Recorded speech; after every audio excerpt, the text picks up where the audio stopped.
For the 2019-2020 school year, the District Department of Transportation has over 240 safety technicians assigned to schools across all 8 wards.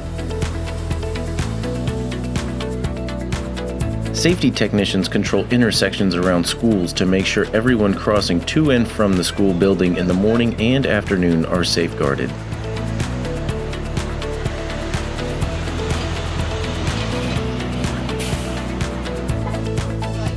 Tips to ensure the safety of everyone on the road: slow down and obey the speed limit, use designated pickup and drop-off zones, don't stop traffic.